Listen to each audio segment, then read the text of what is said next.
Siapakah pahlawan yang lahir sebagai budak, tidak bisa membaca atau menulis, tetapi berhasil menjadi mata-mata perang, memimpin serangan militer, dan membebaskan ratusan orang? Kisah ini bukan fiksi, ini adalah kisah nyata Harriet Tubman, seorang wanita luar biasa yang mengubah jalannya sejarah Amerika. Banyak yang mengenal namanya, tapi tahukah Anda bahwa ia lahir dengan nama Araminta Rose?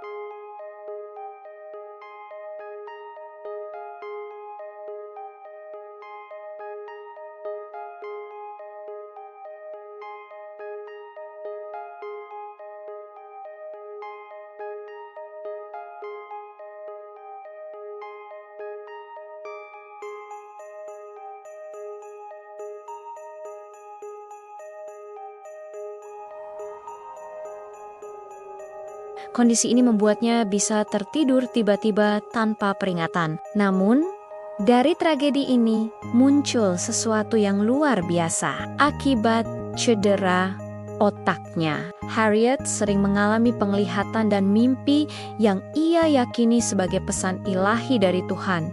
Visi inilah yang kemudian menjadi kompas moral dan sumber kekuatannya dalam misi penyelamatan yang akan ia jalani.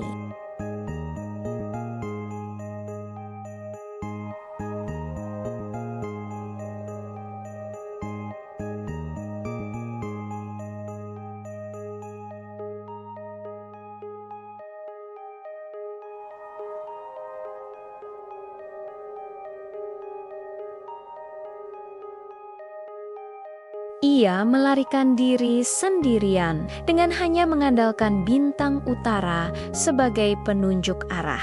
Ia berjalan kaki hampir 150 km dari Maryland ke Philadelphia menuju kebebasan. Tetapi, kebebasan untuk dirinya sendiri ternyata tidaklah cukup. Hatinya terpanggil untuk kembali. Ia tidak bisa menikmati kebebasannya, sementara keluarga dan bangsanya masih terbelenggu.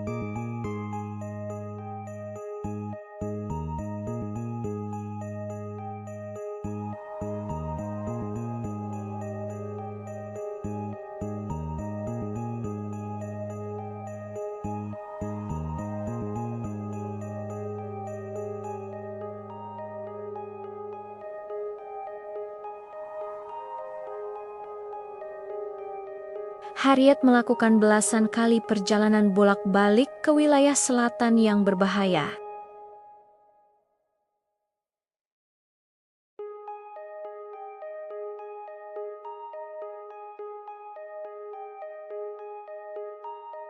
Ini bukan sekadar keberuntungan. Ini adalah hasil dari perencanaan yang sangat matang. Ia seringkali memilih musim dingin untuk misinya. Mengapa?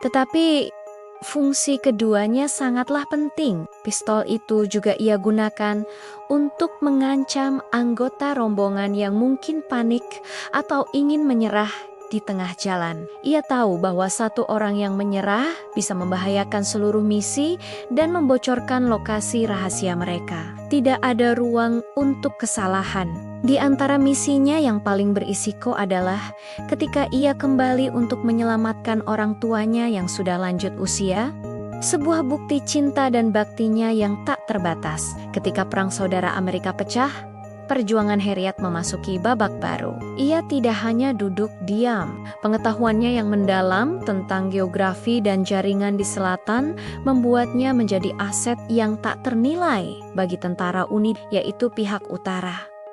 Ia bekerja sebagai mata-mata dan pengintai, menyusup ke wilayah musuh untuk mengumpulkan informasi penting. Tapi puncaknya belum tiba.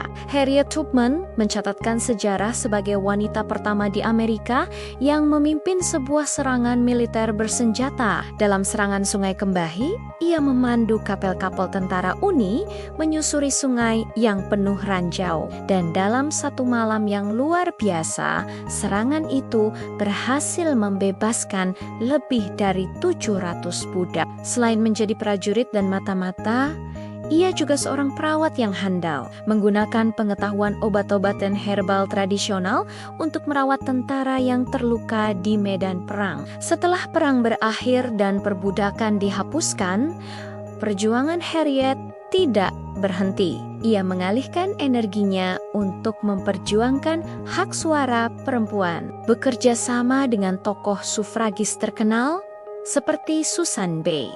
Anthony. Namun, ironisnya, meskipun jasanya begitu besar bagi negara, pemerintah Amerika membutuhkan waktu puluhan tahun untuk mengakui kontribusinya dan memberinya pensiun militer yang layak. Di masa tuanya, ia mendedikasikan hidupnya untuk membantu sesama. Ia mendirikan Harriet Tubman Home for the Aged, sebuah rumah untuk merawat para mantan budak yang sudah tua dan miskin di New York.